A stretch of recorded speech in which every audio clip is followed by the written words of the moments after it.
BBOR, Black Box Online Radio, coming to you from West Virginia. First, can I say that I hope that you and your family members, your loved ones, are all doing well during these hard times right now. And to anyone who's listening to this at a future date, right now we're going through perhaps some of the most intense moments of the coronavirus times here in 2020. And throughout this time, we've been spending a lot more of our hours during the daytime at home. And one of the things that I started doing was listening to the podcast 107 Degrees. Last week on the channel, we did an upload about the disappearance of Maura Murray from February 9th, 2004. And of course, there's a podcast that I frequently reference when I'm talking about that case, the Missing Maura Murray podcast run by Lance and Tim. But I had just learned about 107 Degrees. I followed Missing Maura Murray when it first came out, which came out a couple of years before 107 Degrees. I just found out about this thing, and recently I've been going through their episodes, went through 4 of them, and just have a couple minutes left, actually, in the 4th one. But I started this one, I saw that because I saw that 107 Degrees was dedicated solely to the Missing Maura Murray case. And I thought that it would be a good opportunity to talk about some of the things that they've mentioned on their channel. And because we've mentioned Maura Murray from time to time, and I think it's good to build on some of the things that we've said in the past. But yes, Maura Murray went missing on February 9th, 2004 after crashing her car on Route 112 in Haverhill, New Hampshire, and was never seen again. I mean, some people think they have possible sightings. Some people think that they might be able to guess what happened to Maura Murray, but she was a UMass Amherst student studying nursing. And, what I would say about this podcast, 107 Degrees, that I thought was quite different than Missing Maura Murray is it's hosted by 2 people, but one of them is a woman named Erin. And I believe that her female perspective on the subject is very valuable, especially when you're talking about the decision-making process with like what a 21-year-old female would be doing. And not to mention that Erin revealed in the 4th part that she was also a student at UMass, so she could talk firsthand about some of the locations as well as the dorm regulations, which all tie into the Maura Murray case, especially when they're doing the deep dive research and all that.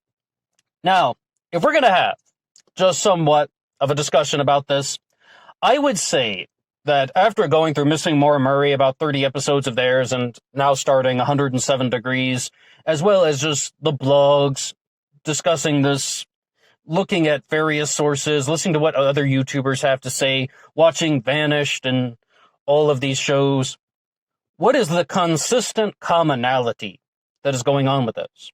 Number 1, I would say that people are really looking to the police, and they really believe that there was some type of wrongdoing with the police officers.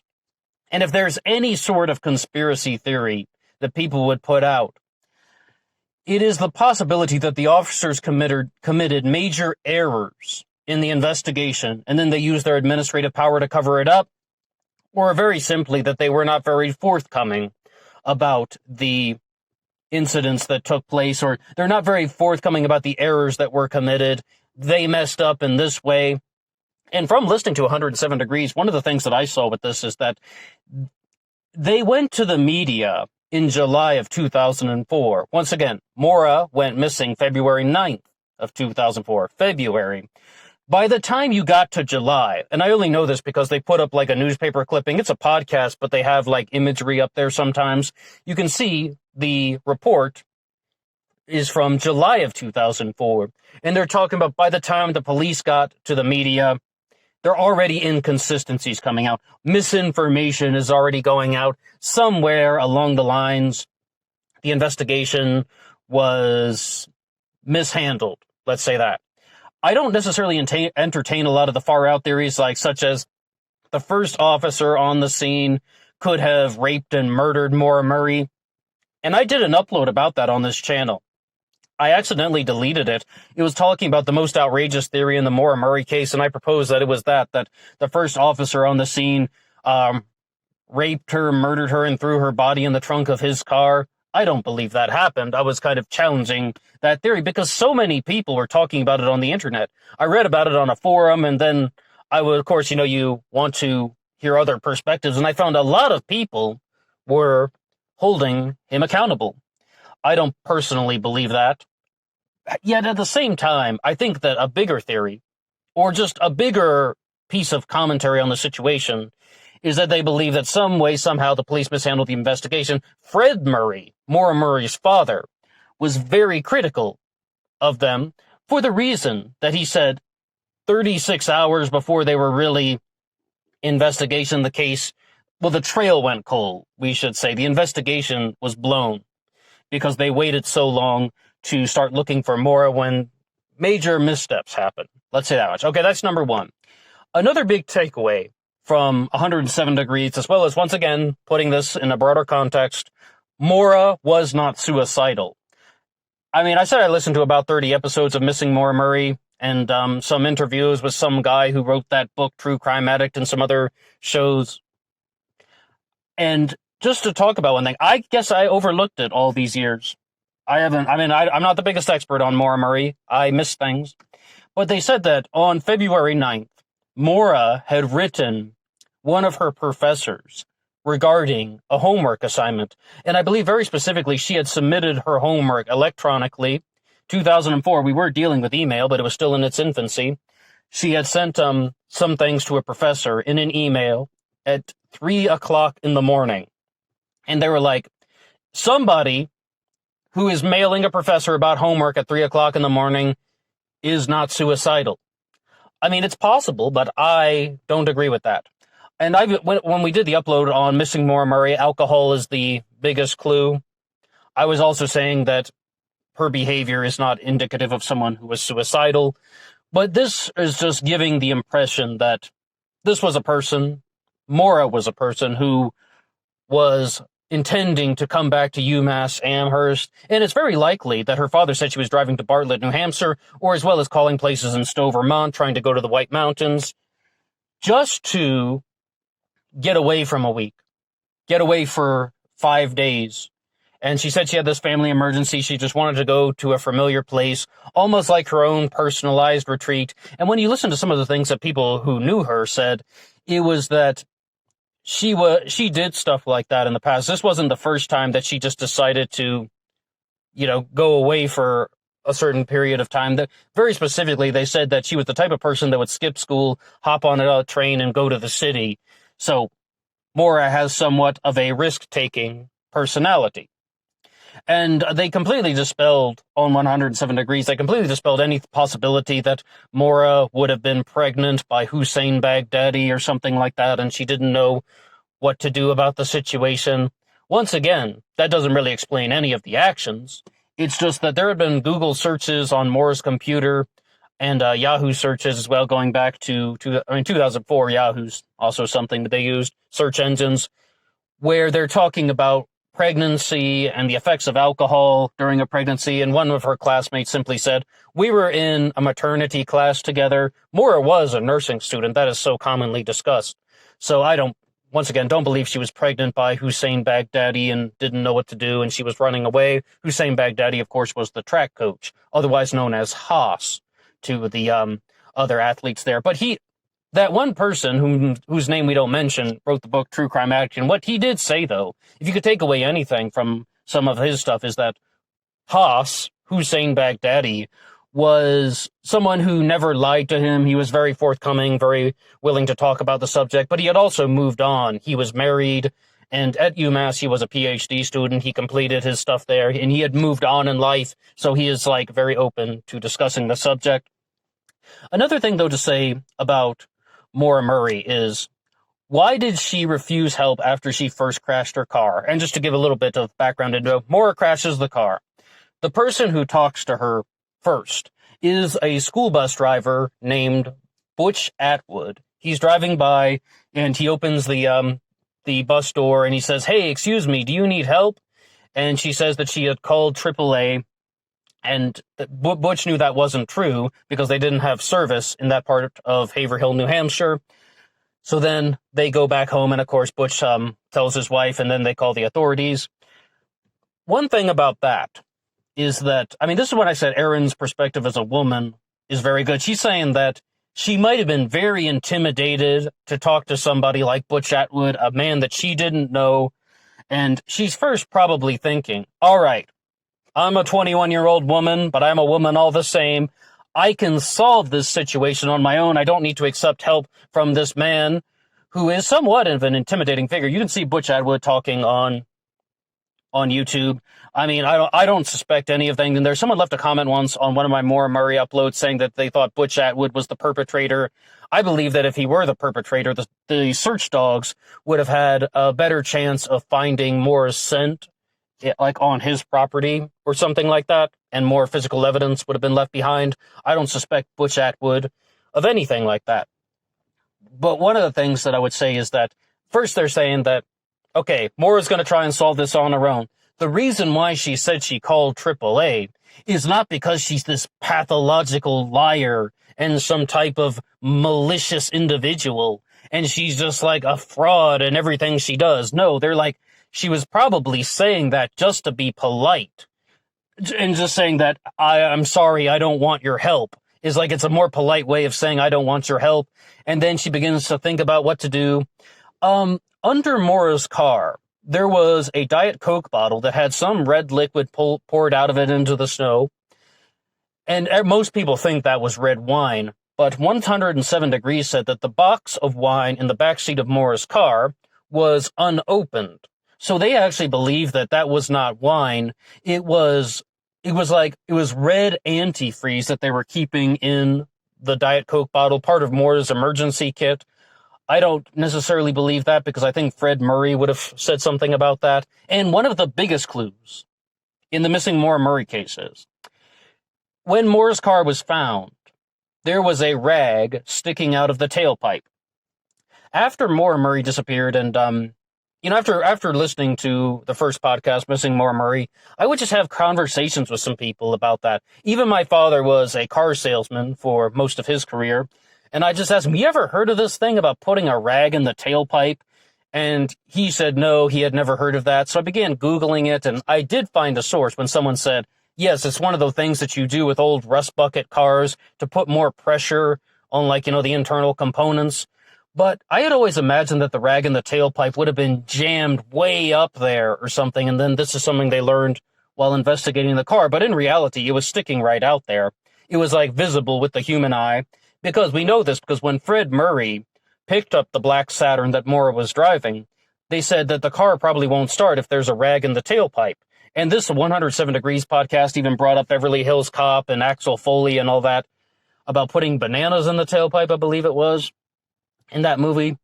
And then they're just like, this is something that, that is an old school remedy, but the fact that this was just sticking out doesn't necessarily... It's not really anything other than, I believe Maura put it there. I actually don't really accept this thing that there is antifreeze in the bottle. It was more likely that that was indeed red wine, and she poured the wine in the snow, and she put the rag in the tailpipe herself to distract people from the possibility of drunk driving. And I don't really want to speculate too much because, once again, I think it's the more valuable things that we can talk about is that, number one, Maura was most likely not suicidal, and number two, the police are the ones who botched this investigation and used their administrative power to cover it up. I mean, we're trying to recreate Maura's thought process, but I had always thought that Maura had taken a bottle of Kahlua with her and disappeared because they know that what they expected the alcohol would be that a six-pack of wine coolers, a box of Franzia wine in the back seat, and a bottle of Kahlua. Another alcohol report says that she also had Bailey's Irish Cream and vodka with her, but I believe that those weren't recovered. In short, though, now I got to tell you, though, I don't drink alcohol. I don't. But I used to. I had my own battle with alcoholism in my mid-20s, quit at the age of 24, actually. But I used to drink, and I could never imagine just going away with a bottle of Kahlua and drinking Kahlua straight from the bottle. I don't even care if it's a rough time or something like that. Maura did like Black Russians. That's one thing we can say. I would be very curious if anybody would think about that. Just as somebody who used to drink and been around many people who drink. I could never imagine that, just drinking Kahlua straight out of the bottle. It's like if you just want to go drink in the woods or something like that, back up against a tree, I would grab the 6-pack of wine coolers myself. But I don't know. Maura and I are different people. And it's also possible that one of the things they brought up on 107 Degrees, I think, is highly unlikely, but they said that in New Hampshire, you're not allowed to drive across state lines with more than 3 liters of alcohol. And it's possible that a police officer pulled her over, saw the alcohol in her car, and confiscated the other items. I don't know if that's true or not. Once again, that's very, very speculative. That's a very bizarre law, mind you, that you can't transport more than 3 liters of alcohol across state lines without a license. And Maura, of course, would have had a Massachusetts license plate, not a New Hampshire license plate. Just some things that they brought up. I'm going to keep listening to 107 Degrees. I got to say, their episodes are, they're rather lengthy, about hour-long podcasts, but I'm liking some of the things that they said. I really think it's very good to rule out the possibility that this was a suicide. I really like that they're challenging the book True Crime Addict, written by He Who Must Not Be Named. And they're challenging the things on the Missing Maura Murray podcast, because so many people, including me, look to Missing Maura Murray as, the big resource. But I had to stop listening to that show because it's not their fault. They were just trying to get it right, but it's like every 5 episodes, they're like, oh yeah, by the way, that thing that we told you, well, it's not actually true. Here's what really happened. And I'm just like, I can't make sense of this thing. I can't follow this show, because they're always revising the information, which is, it's good. It's just, you can't think about the case that way. Because for ages, I thought that Fred Murray was the one who advised Maura to put that rag in the tailpipe because the car was running on 3 cylinders. The same thing about how that's what you do with an old rust bucket car. But it turns out, though, from Missing Maura Murray, then they would later say, okay, that's a complete myth. Fred did not offer that information to the media. He didn't do that. The rag came from the emergency kit in Maura's car. And I think, though, if 100 Degrees has provided anything, they simply say that Maura crashed her car. Even if we forget all of the traumatic incidents that have happened prior to Route 112, all of Maura's mental stress, she crashed the car in Haverhill, New Hampshire, and then she wanted to solve the problem herself. So she took off walking. And it's possible that she could have been drunk driving. I mean, Butch Atwood said she did not appear intoxicated, but I don't know. I'm not 100% sure. He would have known better than I would, but sometimes it doesn't show immediately, especially if someone is a very experienced drinker. But the thing is, she wanted to solve this problem herself, so she first tries to think about what to do. Then it's possible she did put that rag in the tailpipe to distract the people from the wine and the alcohol and the Diet Coke bottle. And then she took off, just probably, I've said in the past, maybe she wanted to put some distance in between herself and the crime scene. But they also brought up the possibility maybe she was trying to find somebody of her own choosing to help her, give her the ride, do something, and she could have been abducted or met up with somebody who did something bad to her. Because most people do believe that Maura got into somebody's car. Even when I thought there was the possibility that Maura died in the woods, she got into somebody's car and that person drove her maybe for even a mile or something, and then she got out and took off walking. But if she got into somebody's car, then the only thing I'd say is fact. The dogs lost Maura's scent about 100 yards from the crash. That's all I can really say about that. And I mean, it's very possible, though, that Maura could have been intimidated by Butch Atwood. She didn't want his help because he was offering it. And she just, first needed to think about, okay, I'm 21. I just crashed my car. What do I do next? And then she took off walking, and then somebody came on by. I don't buy any of this thing that she wouldn't have had enough time to get into somebody's car and have a conversation with somebody. I don't buy any of this thing that the neighbors would have seen that. Not necessarily, especially because she was walking toward an area that was in total darkness. Well, that's all for me now. That's all I have to say about the disappearance of Maura Murray today. I think we've had some good points of contention and other points of clarity and things where a lot of people are in agreement on. I will say as a concluding note, I am not the biggest expert on this. I am not someone who knows this case inside and out, but I do notice the trends and similarities amongst all these media sources that we've been talking about. What do you think happened to Maura Murray? Please drop a comment below, and until next time.